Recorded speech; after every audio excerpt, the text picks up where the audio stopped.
my preamble topic. Okay. We played Metal Gear. Some more than others, but yes. Yeah. Some more than others, but one of the things about Metal Gear is, and about all his games, is Hideo Kojima likes to put his name in that, like, I'm pretty sure every Metal Gear game says, like, a Hideo Kojima title or whatever, or a game, and, like, we all like the joke that his name appears, like, it's like, oh, directed by, produced by. How many times do you think Hideo Kojima's name appears in the credits of Metal Gear Solid? Oh, the OG one. Yes, The of one the we one just we've just played. I do remember whenever It's I quite finished a lot, it. isn't it? Yeah, I do remember a bunch, and I finished it. I made comment that Hideo Kojima comes up a lot. It is quite a lot. So give me your best guesses. 30. I'm going to say 30. 30. Even though there might not even be 30 people on that team. 30. 30 Hideo Kojimas. I think it's like 13, 12. I'm going to go 12. It is 20 unique credits 20. he has in this game. And I have Jesus. listed them all out. Okay. So, we have planning / original game design. Okay. Well, yeah, okay. We have written by Hideo Yeah. Kojima. Yeah, okay. Setting design. Right. Whatever that means. Okay. Conceptual map design. Is that not the same as setting? I don't know. I don't like to. It doesn't mean he designed just the mere concept of a map. Block model map assembled by Hideo Kojima. Right. 2D map design. Enemies. These all, right, I'm not gonna lie, right? These all sound very like similar. this, yeah. It's like, you know the way you can Google thesaurus, Yeah. and it's like you just copy paste words into it. It's like, how can I make this sound fancier? Yeah. It just sounds like he's done that with, you know, how many times can I get my name in under the same thing? Items / enemy route setting. Or route Is that just setting. pathing? Yeah, so I think that is Okay. just like enemy. But I don't get why it's items / enemy routes. Surely those would be two different things. Also, do the items move? That's what I'm saying. Like, there's no items that move as far as I'm aware. Hey man, you pick up the SOCOM in multiple places. That is true. That is true. Camera setting. Script director. Wait, so he directed himself writing the game? Apparently. I'm Right. assuming that meant he oversaw the team that was writing the game. But did he not credit himself as like writer, like lead writer or something? As he has a credit for written by, yes. So he Maybe- directed maybe himself. Maybe the written by was just like he wrote out like the broad strokes of the story, and then he was directing other people who wrote the actual script. So maybe his written by credit is him just being like, okay, here are like the general beats of the what story. else? There's still so many There's more. still 11 more. God. I don't even know what this next one means. Polygon demo authoring?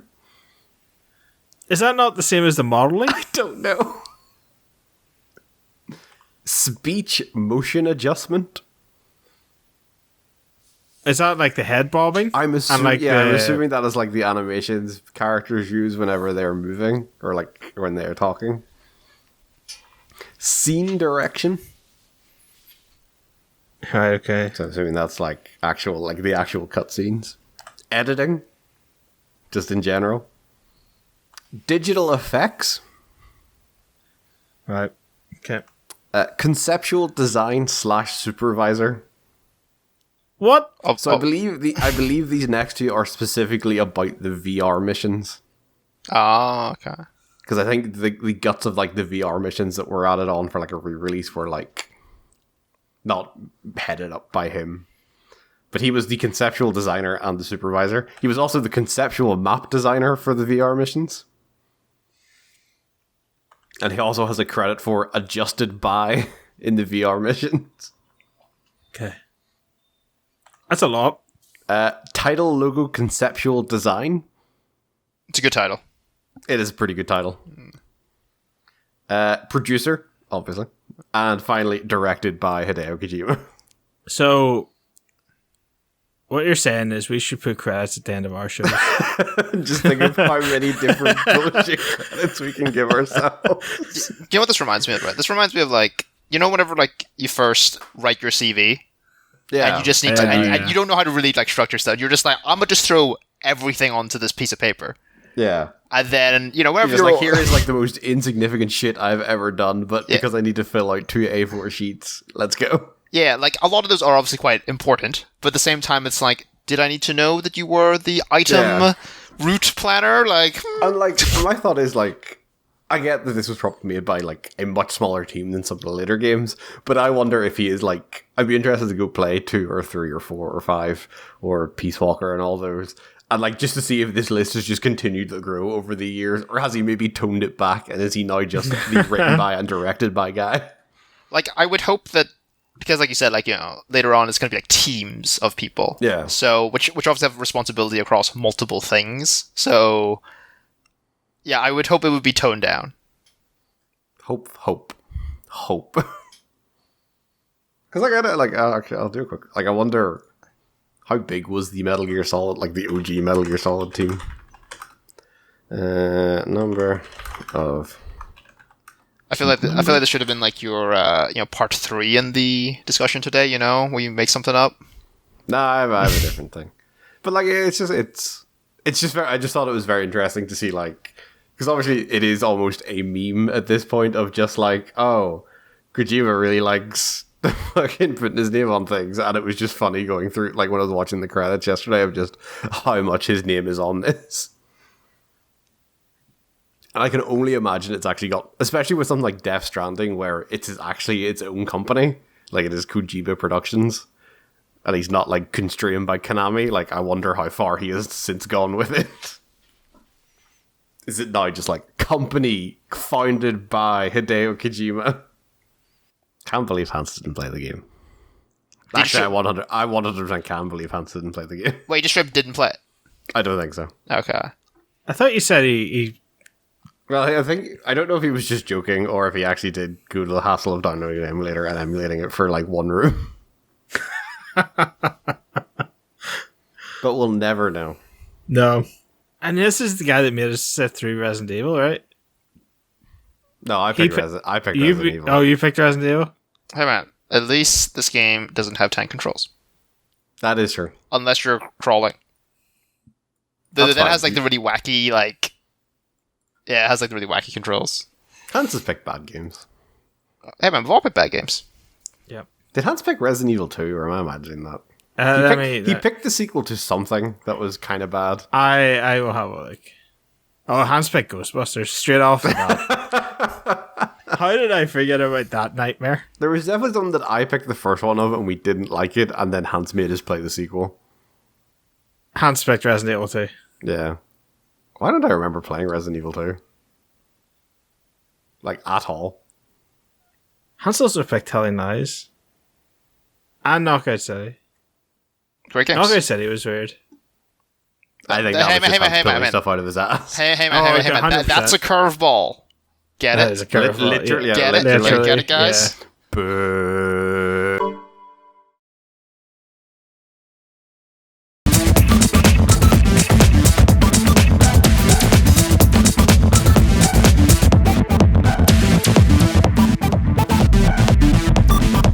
Brothers and sisters, welcome to the Not So Super Bash Bros presents Game Club for August 2021. Yes, Game Club is back, the monthly video podcast review thing. We take turns picking games, go play them for the month, and come back and discuss them for your listening pleasure.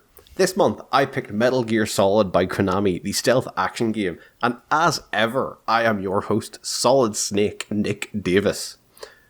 Joined by Hairy Bear, Alex Proudfoot, Hello. and Roasted Chicken, IY Chung. Ooh, I do like me some chicken. Yes, Metal Gear Solid. How are we? I'm good. Everyone feeling relaxed? Everyone looking forward to the bank holiday tomorrow? Woo! Yay. Hans has it off, but it's not actually a bank holiday for him. Oh, he just don't want to be left out? Yeah, he just booked it off. He just took a long weekend because he was off Friday as well. And yet he's not here. Yeah, Yet all the time. Yet he still could not be bothered to play Metal Gear Solid. Correct. Everyone boo that man. Boo. Thank you.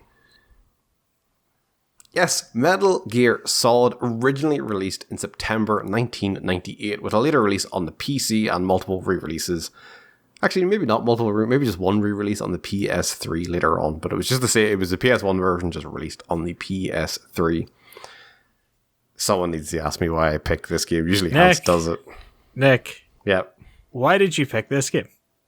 I have a strange relationship with Metal Gear Solid as a franchise.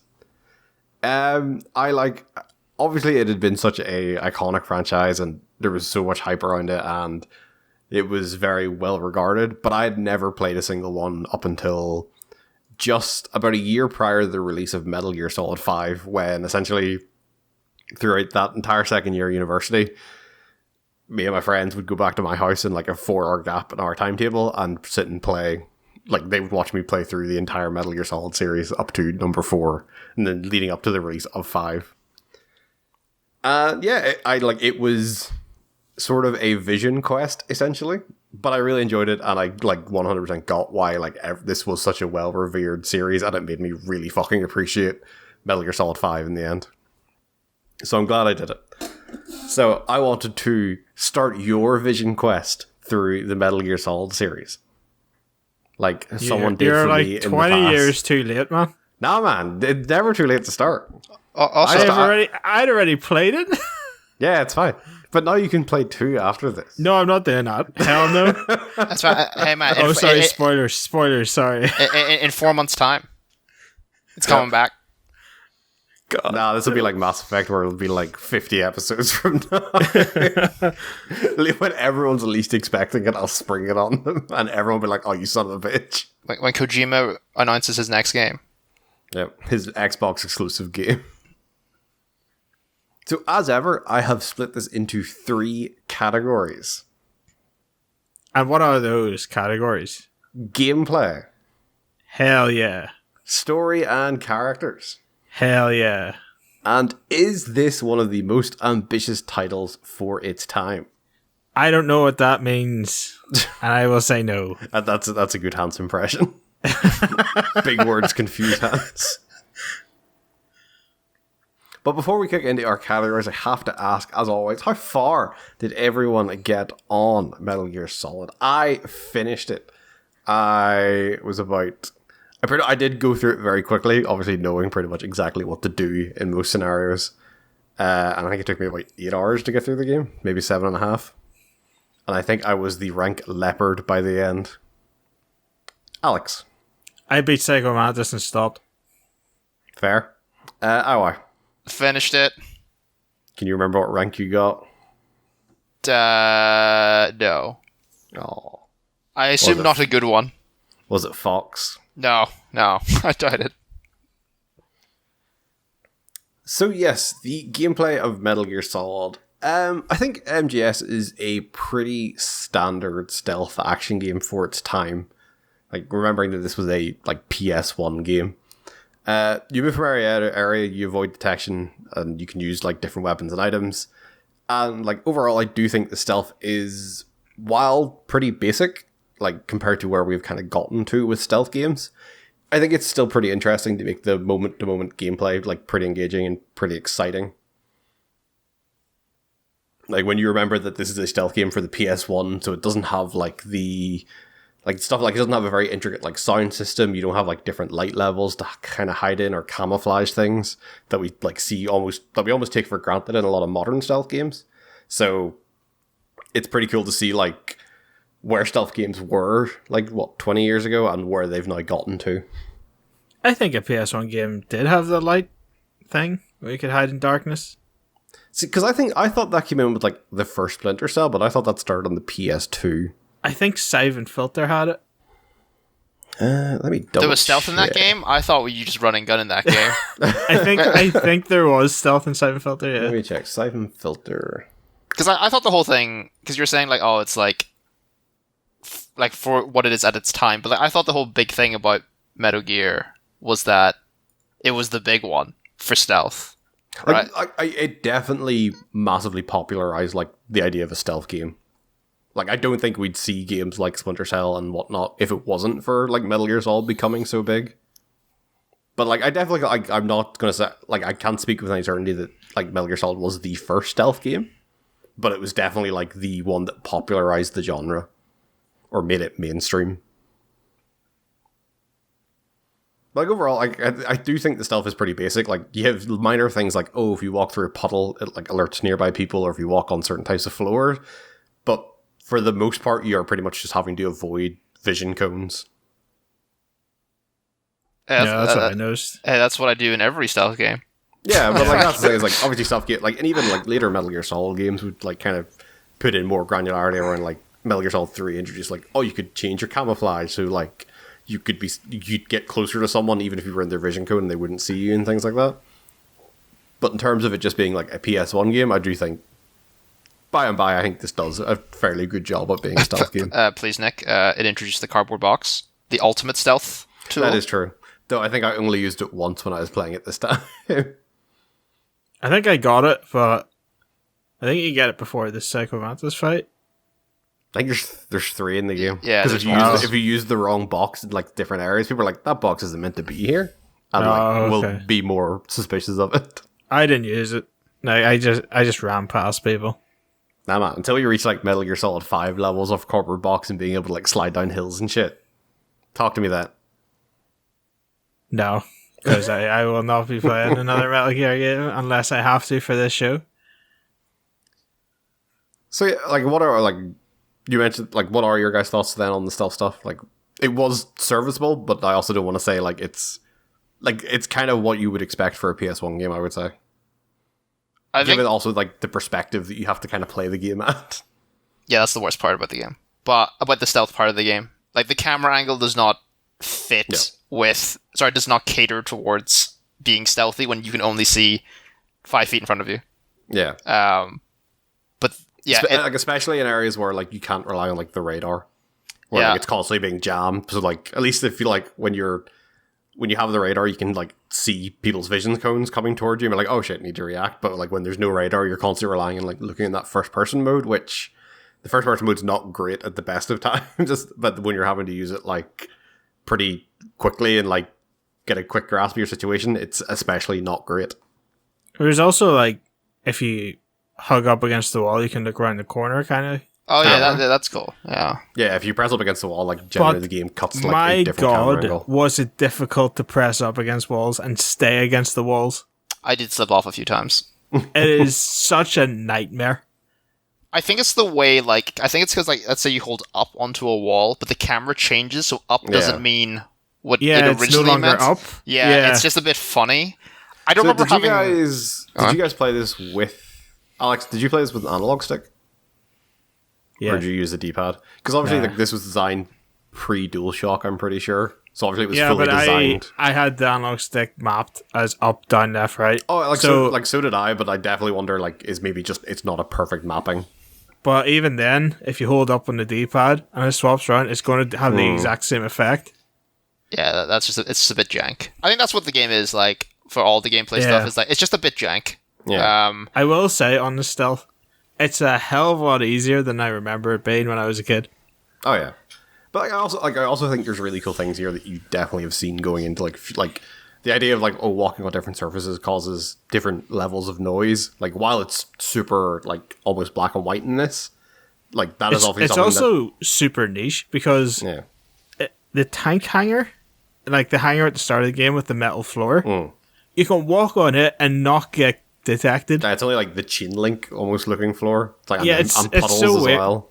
It's like super specific things that triggers, but you could have the loudest footsteps ever walking on this metal floor. But like no that is one cares. That stuff we've seen like get obviously better and better through the years. And like the other thing that I think like, it's something you don't even see a lot of stealth games doing these days is like if you press up against the wall, you can like make noise to like draw people towards you. Which I feel like is something that certain stealth games still don't do to this day, even though like it's a super simple mechanic to kind of implement, and it's like pretty cool.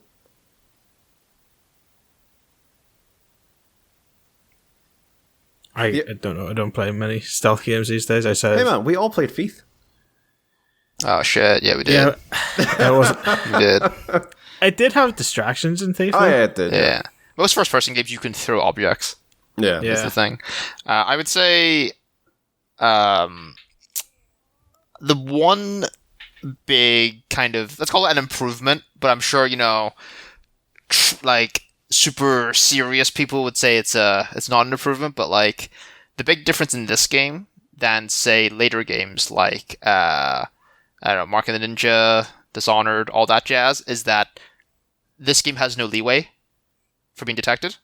Yeah. Right? And obviously MGS5, you have like the whole slow-mo thing, which I think that's a bit much, but there is this leeway in like modern stealth games if you get detected, or you know that you are about to get detected, I guess is the better way. Like you almost have like a split second to like get out of it or react, whereas in this it's, alright, no, as soon as you're spotted, it's like instant alert. Yeah, and then after that alert happens, you lose your map, and something I never even realized in this game, but it makes sense, is that like enemies just kind of spawn in. Like, Yeah. I think as long as there's an alert going, or like they're actively looking for you, if you kill an enemy, they will just spawn in another one. Yeah, like but they will spawn in an enemy to replace that one essentially instantly. It was just really funny because I think in like more modern games, or even like probably later MGS games, like, they'll come in through like the elevator or the door, or like somewhere kind of all like normal, but like having people fly in from empty rooms was just like, what? I like that is something we've seen like evolve in modern stealth games. Like think of something like Deus Ex, where like, oh, if shit goes wrong, you always have the option of killing everyone in the room, and then you almost have a soft reset. That's not really an option in this. Like if you keep killing people, it'll just keep triggering the alert. So There's also like there's ways to stop the alarm systems in modern ones as well. Yeah. You can like disable alarm systems to stop the alert going out. The stealth in this, I feel like, is very black and white. It is you are sneaking or you have been found. Yeah, it definitely seemed that way. So the other side of the gameplay then is the combat aspect, and I definitely think this has been much more hindered by its time period and like the power of the console it's on, than more so than other aspects of the game. Like aiming weapons at anyone like more than 3 or 5 feet in front of you is very difficult with this like isometric camera angle, because you have no way of like aiming in first person. And like I feel like maybe true to a lot of older stealth games that I feel like combat is better actively avoided than ever getting into. I also found the grab, like grabbing someone, was a bit jank. It is jank. Contrary so to what grabbing someone who is like unsuspecting of you and like choking them out. Yeah. There is definitely like a certain like, because like there's times a very slight area you can definitely stop before someone and choke them out, but it is definitely takes some dialing in where that is. It got so bad, like every time I tried to attempt it, I would save state. Yeah, because it was like I would say 75% chance I was going to like hip toss them kind of thing. And it's just like, okay, well, yeah, because like there's a fine line of like, if you have a directional held while you pull the grab or hit the grab button, he'll do the hip toss. But there's also a fine line of like, okay, I need to stop just before I'm actually on top of this guy, so I don't just trigger him when I try to grab him or like try to choke him out. There, like it is pretty janky, I will say, but it just takes a bit of getting dialed into to figure out where is that sweet spot. Essentially, it's definitely like it's not intuitive, and it's definitely could be a bit more generous in terms of its spacing. I would say there's only one place I actually did it, and that was like the guy in the bathroom. Because I was like, okay, if there's anywhere to try it, it's the guy standing still. It's the guy standing perfectly still. And it took me like 2 attempts. And I was like, God, I'm just going to avoid people. I'm not even going to bother engaging with this mechanic I because it's so poorly done. I definitely remember like the first time I played this, like it was pretty rough trying to like figure out where is that sweet spot behind someone that I should stop moving and start choking them. But even like when I was playing it this time, like I did find myself, I don't know if it's just because of like familiarity with the game, definitely found myself just avoiding people at full stop in this instead of even trying to choke them out.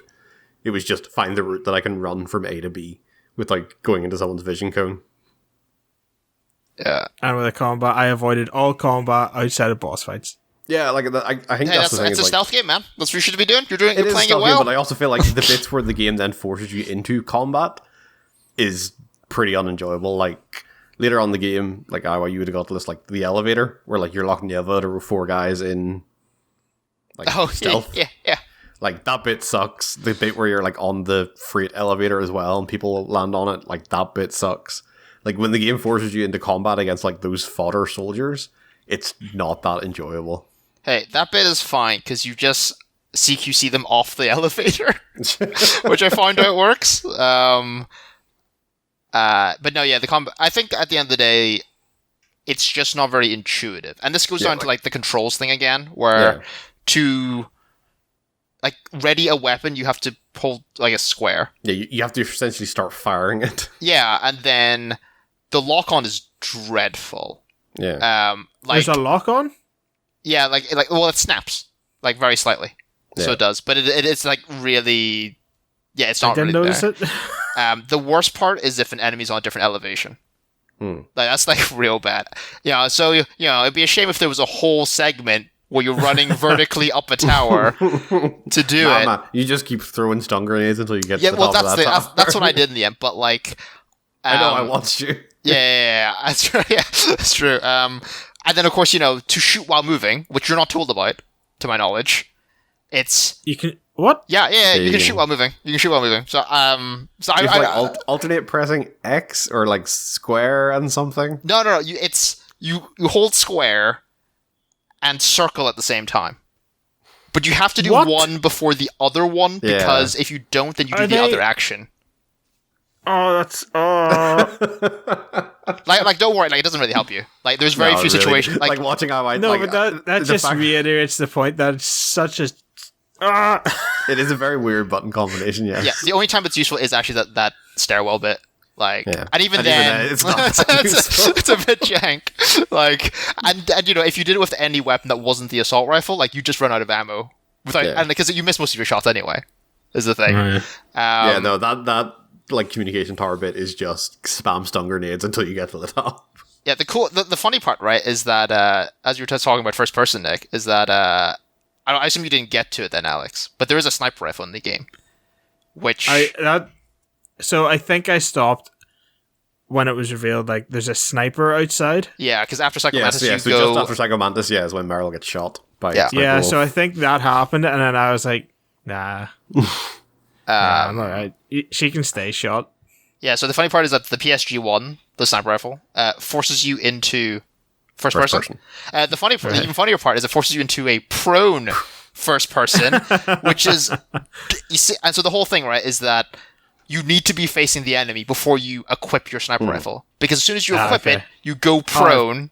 It's the same with same with the rocket launcher as well. You get a non-remote control rocket launcher, and it forces you into first person too. Yeah, but that one's okay because you're standing. Yeah, so it's a lot easier to like swivel. But if you're prone, you don't rotate very fast. And it's really awful. But it's quite funny that they like had first person elements. Yeah. To this game. So I found out also completely by accident in this one, if you double tap the first person button, you stay in first person. Oh, I didn't know that. I also did not know that and did not find a single part where that was useful. Yeah. So speaking of first person, I do want to like a lot of the issues I have with the combat, I do feel like get addressed when the series introduces first person shooting in the next one and 2. It does, yeah. Like I definitely feel like the game becomes a lot better to play and deal with situations as you can actually, shoot people with some reliability. But yeah, it does feel like it's a massive just like technical limitation in this one that like having all that shit going on and then also being able to aim first person was maybe just pushing the PS1 a bit too far. But like obviously I tell me anything about making Vigima games. But like because everything is already rendered. Does that put more pressure even if I'm in first person? Because is the game not still like rendering the same stuff around me? You have to render more stuff at once, I think. It could just be like in theory, yes, you can go in the first person pretty much any time you want in this game. So everything would need to be rendered in such a way that you can see it through first person. Yeah. But I'm wondering, is it just maybe a case of like hitboxes and stuff? Of like having to implement all the extra hitboxes of like, oh, bullets can't pass through this if you're looking up and shooting and things like that. Because obviously they can get away with a lot in this because bar 1 or 2 areas, like everything is pretty level. So you just need to program, all right, this is a flat wall, bullets cannot, like, this is somewhere bullets cannot go through. If suddenly I can, like, look up at a balcony and shoot someone, then that adds a bit of complexity into, like, the geometry of a level. Like, I'm sure there are probably plenty of places in the game that if you try to shoot someone with a sniper rifle where it looks like a dead hit, it probably misses because it hits a bit of geometry you wouldn't expect. And that issue becomes a lot more pronounced if you can suddenly do that with every weapon. So I know in the GameCube remake of this, Twin Snakes, they did add the first-person shooting stuff. That was in 2. Oh, okay. So if you do want to play this with first-person shooting, there's your option. I guess another control thing I want to talk about. And I actually will praise the game for this, even though I don't think it would work today. I actually really like the equipment controls, where it's one trigger for weapons, one trigger for other items. Yeah. And you just rotate through, like you would if it was like a radio menu, right? Like it is almost like a proto-radio menu. Yeah, but it's like kind of slick because it's like in the corner, and it just kind of shuffles. I did, however, get confused which was left, which was right, because it's on that side of the screen. No. But like, moving. Yeah, if you're moving it left or right, because it's like so up or down. Sorry, okay. Yeah, are you moving the selection left or right, or are you moving like the wheel essentially? Yeah, which is a bit. Yeah. No, I usually just hit one direction to because it obviously freezes time anyway, so I usually just hit one direction until I got to where I needed to be. But that's really cool though, like being able to like quick equip stuff, and I actually think that's actually quite advanced, I guess let's call it, for its time. Because you consider think of, I know the one other game I'm thinking of this area where like you are going through, say, a lot of items is like something like Legend of Zelda. Think of like going through all the menus you would typically need to go through to equip a different item in something like Zelda, and then this handles it way more elegantly. Yeah. Let's talk about no, it's actually because we mentioned the items there. Key cards, guys. Right? So before we get it, because it kind of covers combat as well, do you want to talk about the boss fights first? Oh yeah, let's do that. So, because the boss fights are almost an extension of the combat section, I think, and I also think because the boss fights are such a big part of this game, like, replaying it, I didn't realize almost how much of a boss rush certain areas of this game are. Like, there's certain areas where you're going literally like boss fight, small room, boss fight, small room, boss fight. I think they're a pretty important thing. And I do think they are either fall victim to poor combat or excel in spite of it, essentially. So, like, while a boss fight like the Revolver Ocelot one feels pretty rough because you can't decently aim at him, so you're almost relying on, like, running up and punching him because, trying to shoot at him runs the risk of exploding the guy in the middle of the room.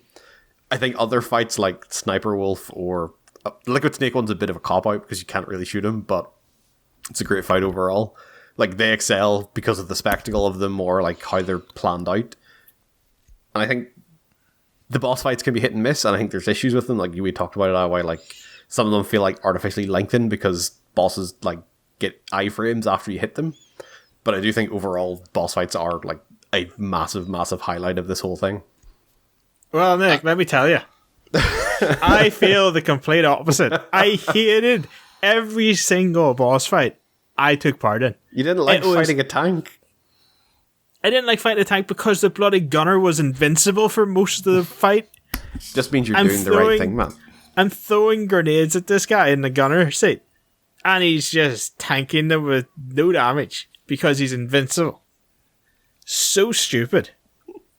I hated the revolver guy. That's such a bad fight. I don't know, is that like the first fight? That's the first fight. But that's the worst first boss ever. But it's so cool. He ricochets bullets. It's so cool. Gimmick. Let me run around the square room, and the aiming is awful. If you shoot through the middle of the room, you kill a civilian, you have to do the whole bloody fight again. It's So the limited bit that I've played of Twin Snakes, like, being able to properly aim in that Revolver Ocelot fight makes a fucking world of difference, which is why I think it is definitely one of the ones that suffers the most. That ninja fight? Hey, great, man. Oh my god. Fantastic fight. Why would they put EMP grenades in the room if he doesn't work on them? Hey, man, you could have rang one of your many codec guys and probably found out that they didn't work. But it makes the EMP grenades make the guy, it like turns his suit off. Yeah. It makes him kneel down. But you can't hit him when he's kneeling because your fists go above him. So he doesn't take any damage while he's stunned. Yeah. What? Gives you breathing room to go get rations or something. But if I stun a boss, I want to be able to hit him. I've just used dog.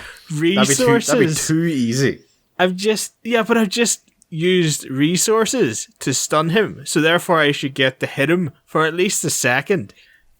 But no, of course not. And then of course he gets iframes and he flies about the room and you can only punch him down. That took forever. Nah, man. Just punch, kick, dodge, dive kick, run away. Punch, kick, dodge, the dive kick, run away. And then the bloody Psycho Mantis fight.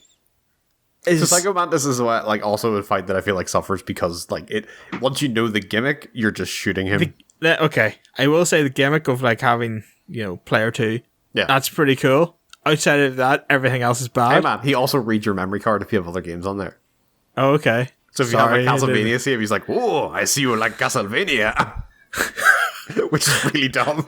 Yeah, that's pretty stupid. But the fact that outside of the whole player 2 thing, it boils down to you shoot him, you lie on the ground while he flies stuff about the room. You stand up, shoot him. You lie on the ground, you fly stuff. Because he also has iframes. So you can't just stand up, shoot him, stand up, shoot him. It's just like, I do, and as someone who's played through, I think the boss fights took up the vast majority of time I had with the game. They are awful. They are just awful. I would not say this is a highlight of the game. I don't know what they're like later on, but if they're as bad as, if the iframes are as annoying, if the mechanics are as bad, I can't see them being a highlight of the game. As annoying as the iframes are, I can 100% see why they are necessary.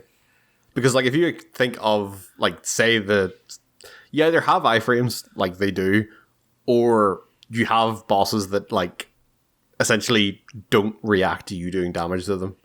Because if you can sit if you don't have iframes, you can just sit there and sunlock them, and then as soon as you get one hit the boss, the fight's essentially done because you can just sit there and unload in them. Or you can have mechanics to stop you doing that. Yeah, like iframes, or a pushback. Something that actually engages with the fight. You can have a pushback. If you land 4 hits in a row, boss pushes you away. I mean, that's essentially away. That's essentially what Grey Fox does. And Grey Fox, if you land a combo on him, he reacts with the dive kick.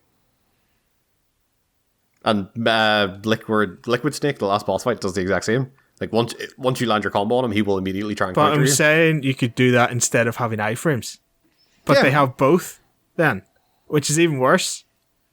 And the iframes, yes, I get are annoying, but I also do feel like they are There's so many better ways of getting around it than just having the boss be invincible for a large portion of the fight. Hey man, in Mario games, you jump on that boss. I do not play Mario games. But what I'm saying is that's a modern example, right? Where things... Yeah. That is a game that still uses iframes to this day. Because you can't, so you can't just cheese a fight. You can't just keep jumping up and down top of the boss. Yeah. Pogoing on them. And again, I don't keep harkening back to later Metal Gear games do this better, but they do because they have more resources at their disposal. But I can understand why they've had to go the route they did, because say in the Psycho Mantis fight, if you get him in the middle of the room and keep shooting him, what's to stop? The iframes stop you just doing that the whole fight. And what stops you doing that is the stuff flying about the room. But if you're hit, so you'd rather he just doesn't react to you getting shot and can continue doing what he does. No, he can teleport off, and then you have to try and shoot him again. But with the iframes, but that's the thing is the thing that I find so annoying about that fight. He has the iframes. He doesn't move. You shoot him, and he stands in the same spot with iframes. And then when the iframes run out, you stand up and shoot him. He hasn't moved. If he teleported about the room or flew about the room more often, it would make the fight more interesting. But in the my final try at it when I killed him, he didn't move from the center of the room. No, I definitely didn't have that experience. Psycho Mantis, I was definitely chasing him around that room trying to shoot him for ages. I crouched in the middle of the room. He was in front of me for the entire fight. So I just stood up, shot him, crouched down. He didn't move. Stuff flew about the room, stood up, shot him, crouched down. You just outsmarted him, man. Yeah. So good. Rewarding and great play. He could not read your mind. That is... I also had to, when fighting Saga Mantis, deal with learning how the fuck you play this game on a keyboard. Because that's how you swap ports on the PC version. Is you go from the controller to your keyboard. That's pretty good. And let me tell you, this game not great on a keyboard. No. Considering you move with the number pad. What? You move with the number pad, and I think WASD is like you're aiming. Okay. Because obviously you can aim in different directions, and you're actually, like, it's weird. Alright, so I'm gonna play devil's advocate here, right? Mm-hmm. To be honest, I think the fights are just too long, right? I actually think the mechanics are fine. It's just that you have to, like, there's again, guys, Mario, right? There's a reason why you only jump on top of him 3 times. Yeah. Because any more than that, and it gets kind of repetitive, right? So I actually think, like, the mechanics in the boss fights are actually fine, right? Like, tank's a bit fucked up, but, like, I thought the Ocelot fight is, like, fine. Like, as he's, like, bouncing bullets around the room, I think that's great. And then Psycho Mantis obviously has, like, all of the, like, the gimmicky shit, which is cool. And then, what's after that? Sniper Wolf? Sniper Wolf. The first Sniper Wolf fight. That's just, like, a sniper fight. Like, that is what it is. And then, like, Vulcan Raven is... I guess Vulcan Raven's more of a typical boss fight, actually. Hey, man, you missed a very important one in there. The Hind D. That's also a perfectly fine fight. Like, it's again, it's like actually, no, it's not even that long. Actually, that do you have to do fair? It is a bit. There is definitely a bit too much of waiting for it to rise above the building. That is true. That's true. I guess like that would have been a good level if like say you were like obviously given the map, but like if you were like jumping between rooftops as the fight progressed instead of like being on the same rooftop. But like I think overall the boss mechanics are fine. It's just the fight's go on too long. The Vulcan Raven fight, and I know this is maybe giving it a bit too much praise, reminded me of like a prototype of, say, like the Mr. Freeze fight in Batman Arkham City, where you're like luring him around this room trying to set up traps to get him. Because that's essentially how I did it. Was I'd run into view so he followed me, and then would plant claymores like on the path behind me. So I'd around the corner, put a claymore down, and then he'd walk into the claymore. Like, I didn't shoot it. Like, when I was doing the Vulcan Raven fight, I never actually fired my gun. It was all explosives and, like, C4 and shit like that. So for those who don't know, like, the fight is just, like, you're in a grid room. Yeah. And if you are in front of him, you lose. If you are on his sides or behind him, you win. Unless you do what Nick said, which is, like, you lay traps in front of him kind of thing. That is how I did that fight, was just, like, run around placing traps and, like, draw him into them. Like, essentially how the exact same fight plays out in, like, the Batman Arkham City against Dr. Freeze or Mr. Freeze. Like, again, that fight, it's maybe, like, slightly long, just because there's so much running. But, like, overall, it's, like, fine. And what's after that? Rex. Another... Oh, no, it's the second Sniper Wolf fight. I cheesed that one with the Nikita. Oh, so did I. 100%. Also, that took forever to do that to Nikita. There's so many Nikita rockets. does, like, no damage. She tanks rockets like a trooper, right? Yeah. Like, hey, man, it's all, she said, like, Ocelot puts it better. She's, like, high on, like, tranquilizers the entire time. She feels nothing. That's true. I think the hilarious part is whenever after the end of the fight, she talks about, like, the shot that you made onto her. It's like this shot with a giant fucking rocket launcher, Because, like, I tried to do that, like, the correct way, like, where you meant to use, like, the thermal goggles to kind of see her through the... Oh, the thermal goggles with the sniper rifle scope, you actually see with thermal goggles through the scope, and, like, that's how you're meant to see her through the snowstorm, but it was just impossible to line up a shot on her. So I was just like, no, fuck it, just gonna cheese this. Like, it's way harder, for some reason it's way harder than, like, the fight in the narrow corridor. Then you get the Rex fight. Which is great. Great spectacle fight. I'll get back to this other point here, and then you've got the Liquid fight. The best fucking final boss fight of a video game, just for the sheer spectacle of it. So it's just it's your favorite, Alex. It's another punch kick fight. It's a fist fight on top of Metal Gear Rex, and for some reason, Liquid has taken your clothes off. What? Yeah, you're both just topless. So obviously, like Liquid through the whole game is like topless, bar like an overcoat. And when you beat Rex, Snake is fully dressed in his sneaking suit. But for some reason, then like he blacks out whenever, like when the explosion happens, and then you wake up on top of Rex with Liquid, but he's taking your sneaking suit off for some inexplicable reason. I think it's just to imply like he's taking away your equipment. I think that's like what it's implying. It's but just like, it's really really funny fun. when you wake up and suddenly you're topless. Yeah, it's really annoying because actually answer me this, Nick, right? Because I couldn't get this to work, but I assumed it could work. You know, if Liquid falls off the side and is hanging on, can you hurt him during that? No. Okay, because he could hurt you if that happens to you. No, the only time you can knock him off is when it like will actually kill him. Okay, all right, fine. I think that is almost just there to imply this is what you can do this, so you're almost enticed to keep doing it until he is dead. But Liquid stripping you does give you like one of the best lines in this game, and that is where Snake looks over and goes, "Ah, my sneaking suit." Fair. But yeah, like, I think overall boss fights are fine for like the time. They're just long. Like, yeah, I think yes, like they could be if you were to redesign them, like with the same sort of limitations today, you would probably design them better, just from like what modern sensibilities have like given us. But like for the time, I think they are exceptional. Bar one or two misses, I think they are exceptional. We're not playing it at the time. We're not like, and yes, I like. So this is what I'm going to say. They're not fun now. I would disagree with that. Well, I still had a lot of fun with most of these boss fights. I had zero fun this entire playthrough. But I played it back then. I didn't get to a boss fight because I was bad as a child and I didn't enjoy the game.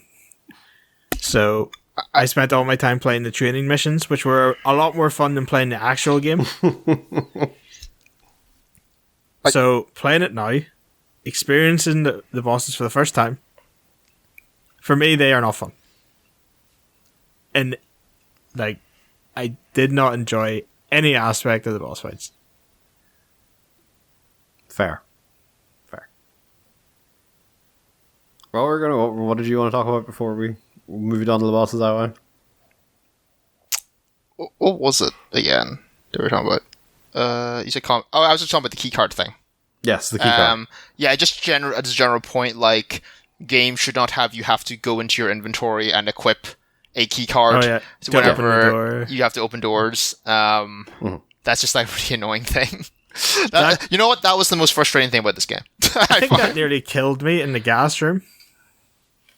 Because I think you need to have a key card on. Maybe I'm misremembering. Yes, no, there's definitely key card rooms like along that corridor that's full of gas. Yeah. And I was like, why can't they open So you could this either door? have the gas mask equipped or the key card. There's a gas mask? There's a gas mask. Yeah, it's not necessary though. I think it's in one of those rooms. I did not get it. Yeah, but actually, that's a point actually to the game is there's a lot of stuff which is optional, which like doesn't stop you from playing the game. Like you can go through the whole game without getting the mine detector. Yeah, so that's something which I got it eventually. There was something I didn't have. The thermal goggles, I think. That was it. Yeah. Because the thermal goggles you can use to like see Grey Fox when he's invisible. Oh, like during that fight. You can see like lasers with him as well, right? You can kind of see like you can see the like the tripwire lasers, But you can see like obviously you can see him like shimmering, but like if you actually have the thermal goggles, it just pretty much highlights where he is in that. Yeah, I think also the thermal goggles let you see like claymores and stuff on the ground. Yeah, I think I remember a bunch. It was like, oh, I went into a room and it was like clearly had lasers. And it was like, oh, you're gonna need to go back and find the thermal goggles. And I just whipped out my cigarettes. Yeah, it was like cigarette smoke also while killing you will show you where lasers are. Also, in a very small area. Yeah. Also, a great gameplay thing. Don't smoke, kids. But like, I do love that. Like, there is so many little tiny things in the gameplay that like they are very minor in scope, but they are also just like really neat little touches. Like, when I said like, there's a fast travel system in this game. Oh yeah, the trucks. The buildings. Like, if you're in one of the trucks and equip a different like a box from one of the other buildings, they'll take you to that building, being like, oh, this needs to go over here, and they'll drive you over to that building. Yeah, I feel like I remember that as a kid.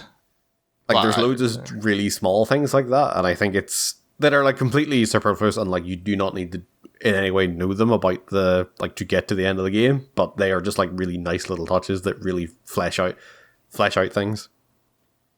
And like, there's also really dumb stuff like you can unequip and re-equip your gun to reload it, which is really dumb, but also super handy. I feel like that's more like breaking the game. I did it all the time though. I think that's something which like a lot of modern games are missing, right? Is because everything is on the internet now. Like we know everything about a game. It is something that I feel like it has come at the cost of games being very tutorialized. Like, games don't want you missing out on aspects of the game, so they show you everything in tutorial. Like, I think that is something that works for and against this game. Like, I think there's definitely some stuff I wish they had explained a bit better that you kind of just learn by doing. But I also think, like, yeah, there's a lot of really cool stuff you can just kind of naturally discover in this because they don't have, like, pages and pages or dialogue and line after line of tutorial dialogue. Well, we were talking about in Little Nightmares. I brought up the point about like tutorials, right? Yeah. And how Little Nightmares doesn't tell you anything until like you're like in a room for a while. Yeah. But I really love in Metal Gear that like the codex, right? Like that is an optional thing which you as a player, oh shit, I'm a bit stuck here. Let me look this thing up, but it's in such a fun way and not just like, let me open this like tutorial booklet. It is all like done within the scope, these like actual premise of the world. Mm-hmm. Like, and then you also hear Colonel Campbell being like, "Oh, press the X button." No, he press the action button. He doesn't tell you what the button is. or Ocelot telling you to mash the circle button to stay alive during the torture. Yeah, and I think that's just great. Like, it adds to the charm and it adds to the world, and it's such a lovely way to do stuff like that. Mm-hmm. And I wish more games kind of did that. Yeah. So we mentioned some characters there, but is there any bits we want to talk about in the gameplay wise before we move on? No.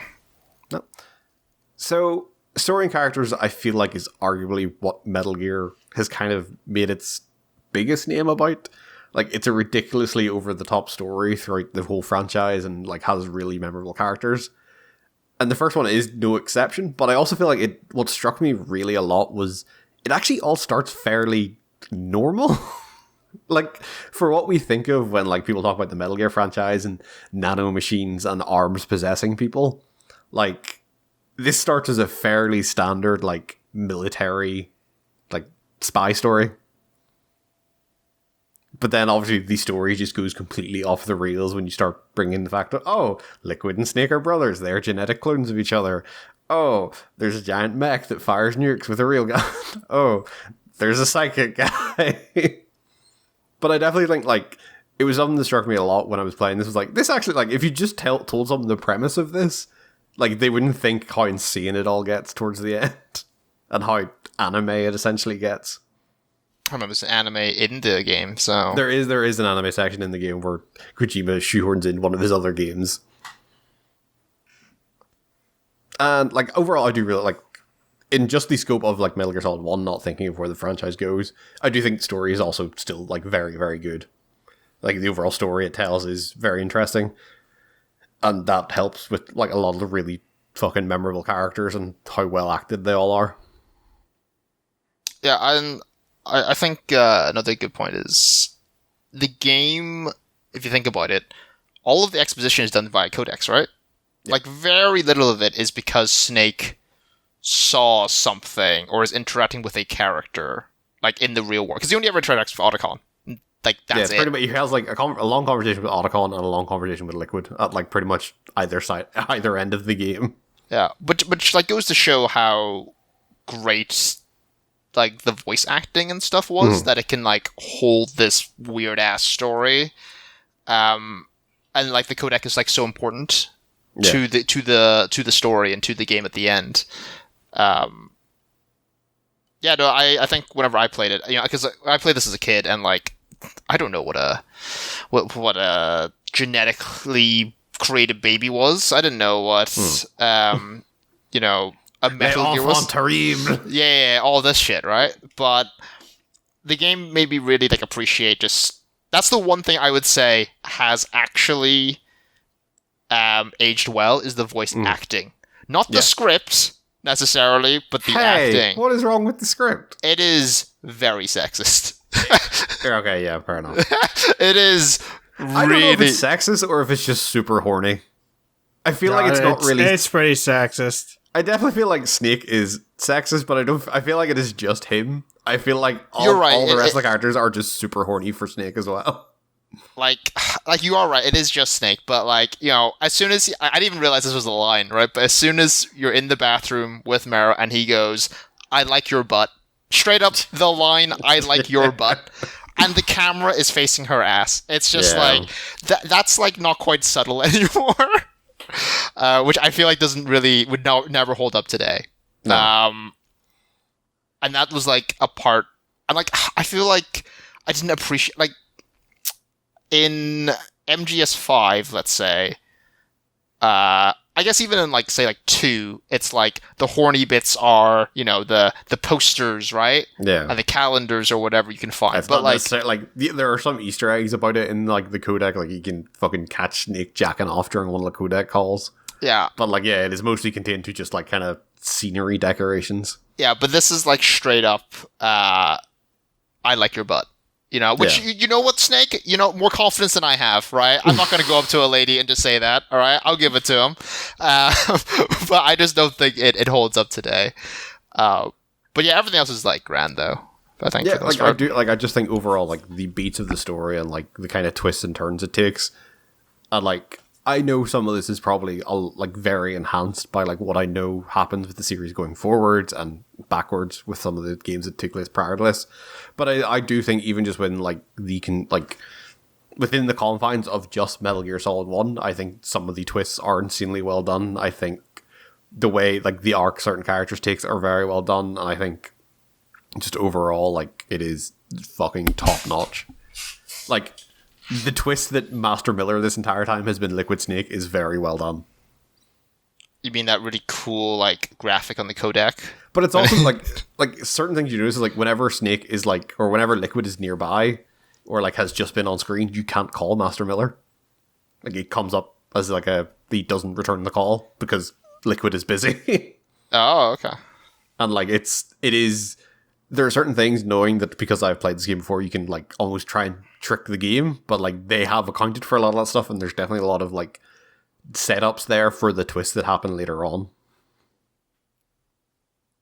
But yeah, like, I also think, like, just the characters as well, like, are, like, in isolation from the story, I think the characters as well, they're all very good. Like, there's a reason a lot of these characters are quite iconic now, like, with Otacon and Snake. I do think there are a couple of misses. Oh yeah, like there's definitely characters in this that like they never appear again, and there's probably a reason because they just weren't that interesting. Like the weapon, Natasha Romanenkoff, like she never appears again in the series. And I think Vulcan Raven's voice actor is a bit. Do you not want to hear about the ear tug competition? Oh yeah. The fucking Alaskan Olympics. Is that a real thing?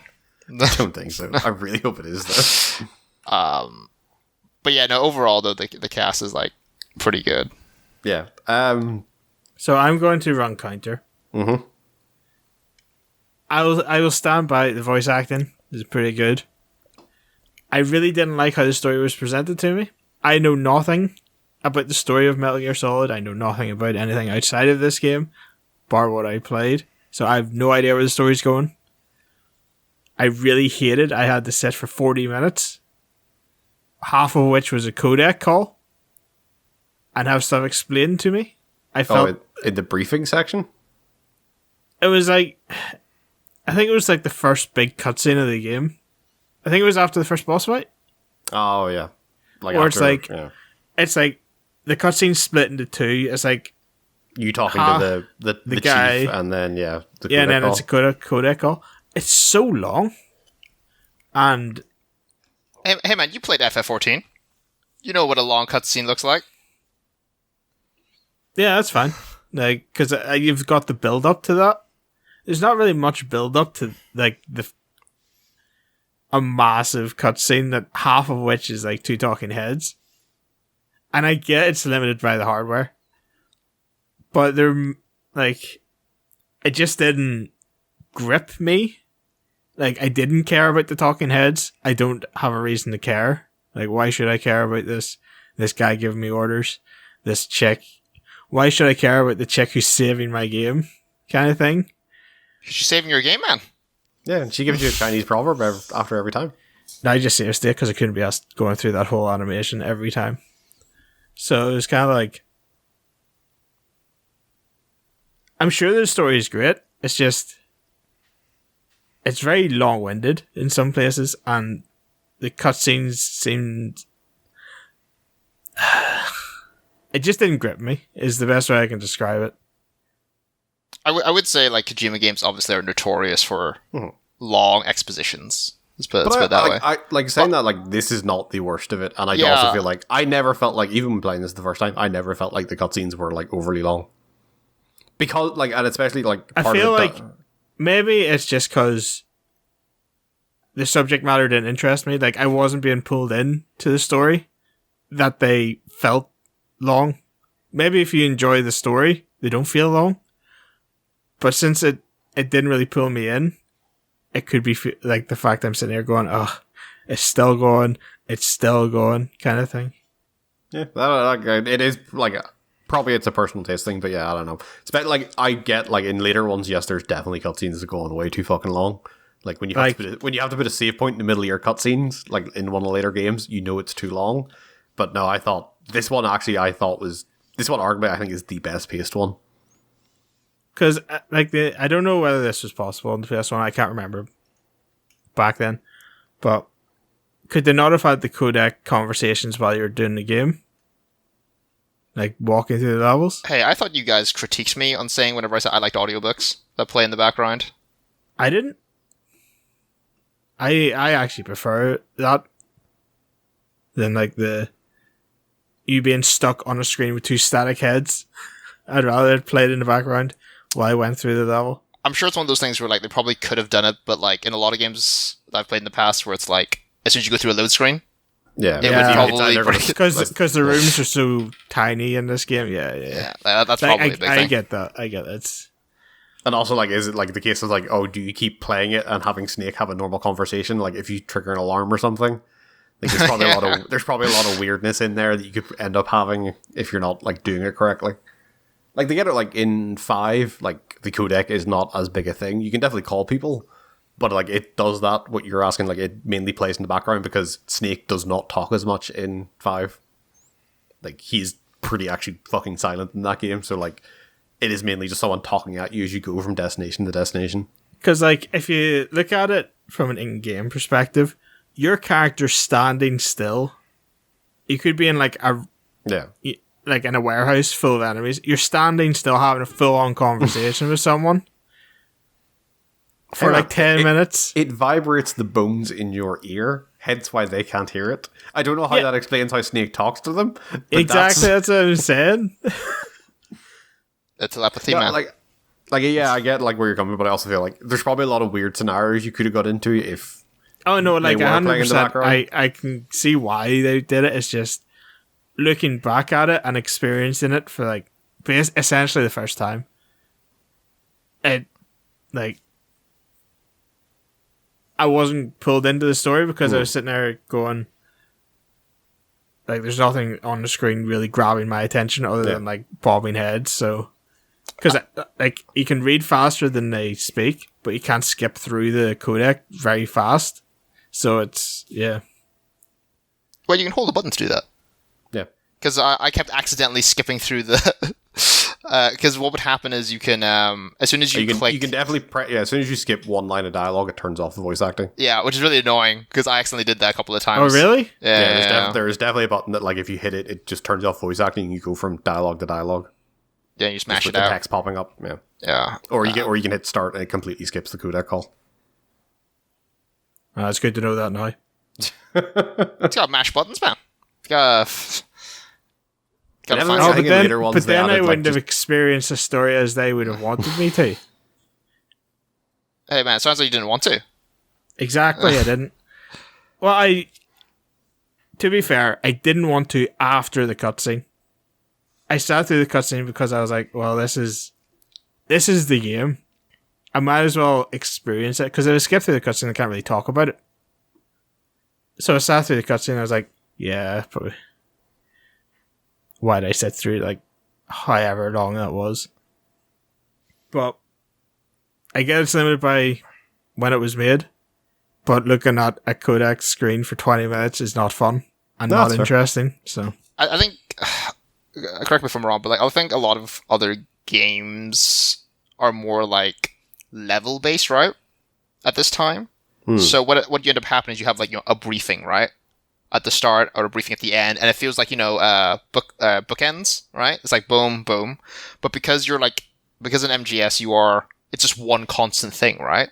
So as soon as you put like a really long break in the middle, I guess that feels really bad because it's not the end, right? And you've got like a bunch more to go through.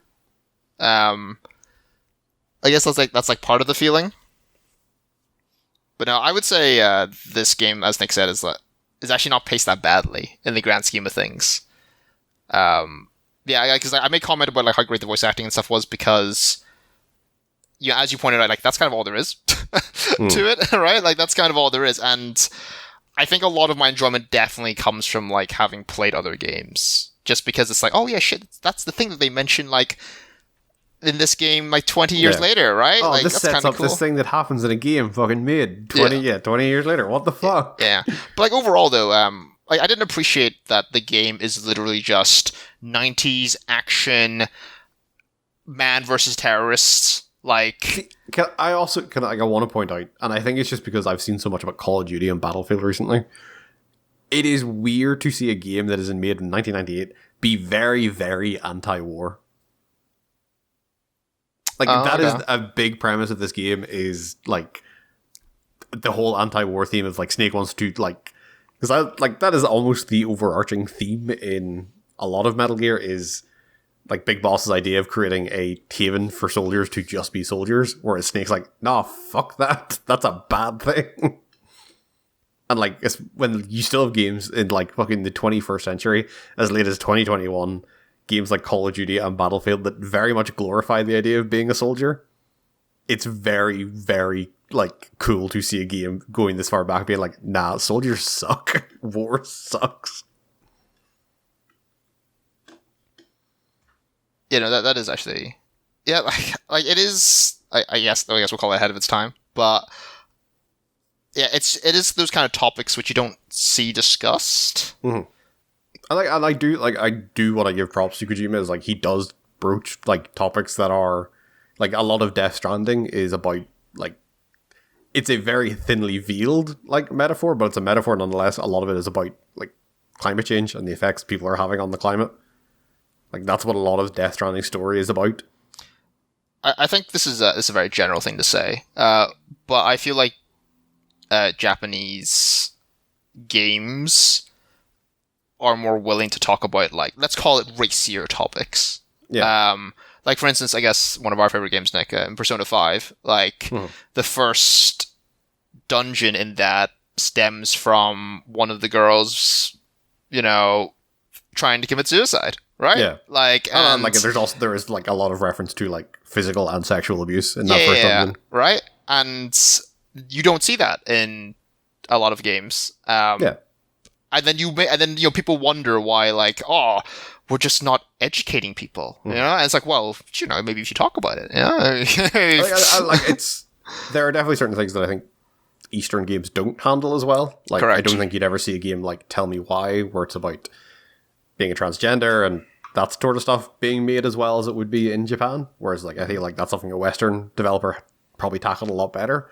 But yeah, I also feel like, vice versa. There's probably things like, it probably stems from their culture, and I don't want to say being on the losing side of a war, but it's probably like the atrocities that happened in Japan during a war definitely make them a lot more well equipped to handle talking about the atrocities of war and why war fucking sucks. And I think that comes across really well in this, and it is a through line through the entire Metal Gear franchise, is that war sucks and soldiers should not be given a place to have free will and just wage war for the highest bidder. Do you know, this is kind of on topic, Spec Ops: The Line? Yes, that is a very, very good game that is also, like, handles, like, the atrocities of war and the effects war has on the people, like, not only the people where it is happening, but also the soldiers themselves. Yeah. That is a fantastic story. And that's a about that. modern game as well. Yeah. So, Like Call of Duty tries to do it, but it always comes across very fake. When like, oh, like even in that opening night live fling that was on the other night, where like, oh, we're going to really explore the stories of these people who were in the war. You're still just showing this so-called nurse who became a sniper blowing people's heads off indiscriminately. Like, you're not showing me why she thinks this is a terrible idea or any of the inner turmoil she's suffering from. Where I feel like Metal Gear Solid does a much better job of that, of like showing Snake as very like, no, like nuclear weapons and things that need to be kept in check, and they are not just like armies are not just something that should be sold off to the highest bidder. It's very interesting. Like I do think it is something that Metal Gear has done very well, and I think it's something Kojima does very well in his other games. Like I know he touches on a lot of subjects that I feel like do not get touched on in games, and it's, as much as people say like he is a bit heavy-handed at times with some of his dialogue and the way he does things, I think there is always a need for a voice like that in a medium. I will say, despite me not being like caring, I say, about the characters and not caring for how the story was presented, I did like how it was building up. Yeah.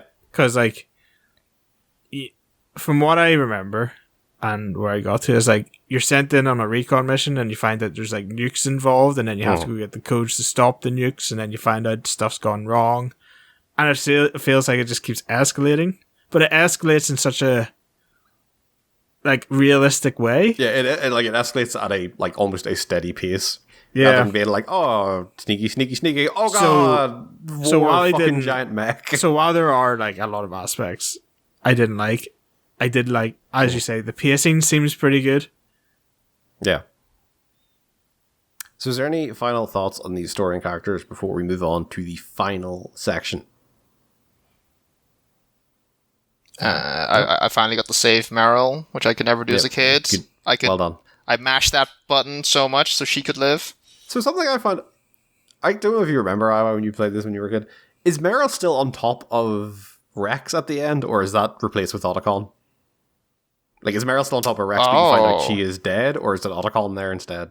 It must be Otacon, because someone needs to drive the car. But I thought Otacon shows up then. Like, from what I've read, it seems like Meryl is there, but like, whenever Snake wins and knocks, like, he goes over to Meryl, essentially dies in his arms.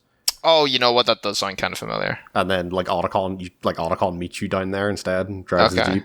Yeah, you know what? I think that might be I've never fielded the torture scene, so I wouldn't know. Okay. I almost did this time, though, for some reason. I don't know, mashing buttons on the Xbox controller felt way harder than mashing it on a PlayStation 3 controller. So, the final section is a question I want to pose to you. Is this one of the most ambitious titles released for its time? And, like, we've mentioned quite a lot here, and it's, like, stuff like the voice acting. I struggle to think of a game that came out in 1998, especially on consoles, that, like, committed to being, like, super cinematic in aspect. Obviously, yes, it has the codec, which aren't as great. But there's definitely, like, super cinematic sections of this game. You have, like, Snake backflipping over a fucking tank shell and the whole scene with the Hind D on the communication tower. But then also commit to, like, a game that is fully voice acted by, like, super professional voice actors. A lot of these voice actors are still working today. Like, the Jennifer Heel voices Naomi Hunter, and, like, she does Femshep from the Mass Effect series, and she's still working in voice acting today. Like, there's a level of commitment to, like, achieving a almost cinematic quality that I feel like I can't think of any game or any other games around this time that was, like, doing anything up to this level, or committing to even trying. Like, it's easy to think of a game like, think of the Final Fantasy games, like, yes, they are grand in scope, but obviously they take that cutback of, we don't have a lot of, like, big cutscenes, or we don't have voice acting throughout. And I just, like, can you guys think of a game from, like, the early, like, mid PS1 era that's doing anything like this? Alright, so I just googled their video games released in 1998. Yeah, I did the same. I did the exact same thing, and, like, I struggled to find one, like, Half-Life? There is, like, that's why it's, like, kind of limited to consoles, because obviously, like, you had PC games that were shipping back then on, like, 8 discs, or, like, God knows how many floppy disks. And, like, PC games, like, because StarCraft, I think, was also 1998, and there's a lot of voice acting in that. But it was just, like, I can't think of, like, another console game that was committing to, like, doing this sort of cinematic thing.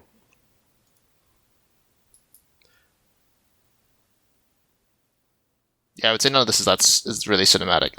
Yeah, because obviously the other side of it, like you had Nintendo who were still limited by the fact like they were still in the N64 at the time, which wasn't using CDs, so pretty much that knocked voice acting completely off the table for Nintendo games. And then like PS1 games, like the bigger scale of PS1 games I can think of are typically like JRPGs, so they're not going to be fully voice acted because that would have been a insane like there's JRPGs to this day that still aren't fully voice acted because of the insane amount of dialogue that would be in them. But like it's just like looking back and playing it now, it's like the stuff they tried to do and pretty much achieve in doing in 1998 is like phenomenal for its time.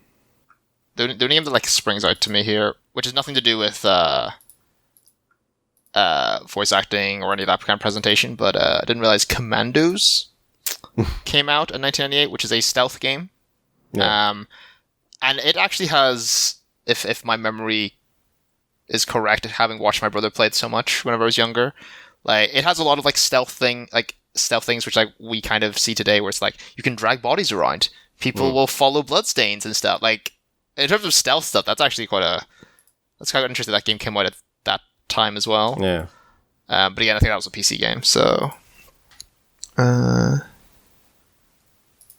But it is one of the things of why I think it is still so revered to this day, like this first Metal Gear Solid game, because like even beyond like yes the franchise it became and all that stuff, like it just playing it feels like nothing else from that time.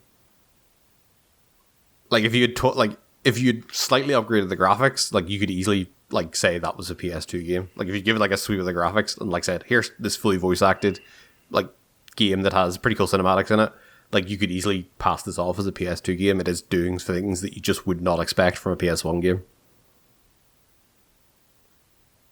Or not that I would expect from a PS1 game. Like PS1 games have done, like there are PS1 games that do other things much better, like in terms of scale and scope, but in just terms of like what we would expect from a modern video game, I think this gets a lot of them right in terms of production quality. Well, you know, whenever your whole team is one man, you know, Hideo Kojima is literally doing everything. Of course. Hey man, he even went as far as to put himself in Metal Gear Solid 5. Eventually, he had to be a also actor in the game. Gotta cover all the bases, you know. Yeah. Can't be letting other people take the spotlight. But I also realized when I was trying to think, is like a lot of my PS1 game knowledge is like, for some reason, I keep reverting back to the 3 Final Fantasy games that came out in PS1. Like, my memory of playing the PS1... Like a lot of 3D platformers. Yeah. So my memory of PS1 games is a game called Croc. Yeah! And Legend of the Gobbos. Legend of the Gobbos, correct. Yeah. That was... And I had a Die Hard game. Yes, it was like the Die Hard trilogy one, and like each movie was a different like, type genre of game. Yes, yeah, I had that. And those are the two games I would say I vividly remember. I played and I played Time Crisis as well. Yeah. But like it's funny to think like a lot of the PlayStation's, I don't want to say mascot characters because it's not really, but like they did come around more in the PS2 era. Like, you obviously have you have Spyro and Crash as well, like on PS1. But like again, they're not trying to do this like sort of cinematic thing. Yeah. Like when you see where games have almost went to these days with like AAA blockbusters and how cinematic they've become, it definitely feels like MGS is a like progenitor of all that. So is there any final thoughts before we wrap it up here? No, I'm good. No? So personally, I still absolutely adore Metal Gear Solid. I think there are bits that have not aged amazingly, but I do not think they're anything that would hamper your enjoyment of it massively. And if there are certain age things that do hamper it, I do also believe that like the GameCube remake, the Twin Snakes, will probably solve a lot of those because they introduce a lot of the more modern gameplay elements into that game that were introduced in later MGS games back into the remake. But like overall, I think there's so much in here that just puts it above and beyond like kind of what was coming out at the time in terms of story and characters, that it's pretty easy for me personally to look past some of the gameplay elements that are a bit jankier than you would maybe expect from a game in 2021. Alex. So, as someone who knows basically nothing about the Metal Gear Solid universe, nothing about the story, nothing about the characters. I'm not as forgiving. I played it at the time. I didn't enjoy it at the time. I played it this year, and I did enjoy it this year. So Third time's a charm. Yeah, try the GameCube one, man. Maybe it's different. Maybe it's different enough that you might like it. I don't think so. But yeah, like I've said in my own A to Z videos, there are some mechanics that existed at the time that no longer exist because they are simply not fun to deal with. And I feel like this is one of those games where you can see some of the mechanics and the reason that games have moved away from them. I do think it is limited by the hardware of its time and how the story's presented and stuff like that. For me, it doesn't age well. And I didn't enjoy my time with it. So, yeah. Oh, why? I think... So I don't think I could recommend a game that is this kind of jank in terms of how it plays. So I'd probably recommend one of two things. Either watch some other dude play it, who's super into it, or... We have a side of full playthrough on the YouTube channel. Oh, yeah, okay, sure. Just gotta get that plugged in there. Yeah. Or, as Nick said, like, play... Is the GameCube? Yeah. The where it's on? Pretty easily emulate these days. GameCube games. So Because, like, there is stuff there, definitely. But it is just like the playing of it. And, of course, that's a big part of, games, right? So... If it is a lot better there, do that. But I would find it really hard to recommend the OG PS1 holds 2 face buttons to shoot while moving. Like I'd find that very hard to recommend, to be honest, to this day. fair.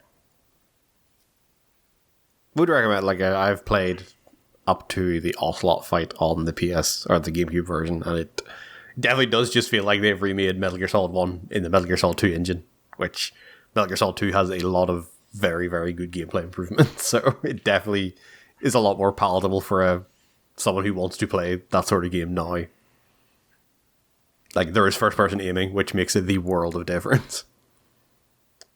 So, before we wrap it up for today, Alex, what game will you be playing for September? So, Nick, you know it's your birthday soon. As of recording, 2 days from now, yes. Yep. I am giving you a choice. Now, you're not going to know the games, but I'm giving you a choice. Okay. We can either play a game we've all played before but haven't played in years, or a game none of us have played. Ooh. When you say years, what do you, like, how long are we talking? We're talking Legend of the Gobbos? I would say... I'm not 100% sure, but at least 5 years. Okay. So you're That talking, we've all played? Yeah. together? We've all played this game. That's all I'm really going to say. This is the funny part. I feel like my list of games and Hans' list of games would be very different. I feel like well, yeah, which makes you really want, but also, like, I feel like if I pick one, will you still tell us the other, Alex? Yeah, sure. Okay. Let's go for the game none of us have played. All right, the game none of us have played. So we are playing Death's Door. Oh, okay. Oh. Crucials. As people have been calling it. Oh, really? Yeah. Okay. Yeah, it's like the isometric, like, hack and slash game. Yeah. Like, Oh, it is Island that Pro. one. Yeah. Yeah. Okay. I don't think it's overly Souls-like, but people have definitely been saying it has, like, the atmosphere and checkpointing system of a Souls game. I didn't like the look of this. Anyway, we'll see. Yeah. All right, that's good. What was the other game then, out of interest? Bastion. Ah, okay, fair enough. Oh, that would have been interesting. I have all the achievements in Bastion on the 360. Because, Hades came to Game Pass. Oh man, I think Bash will be really hard to go back and play.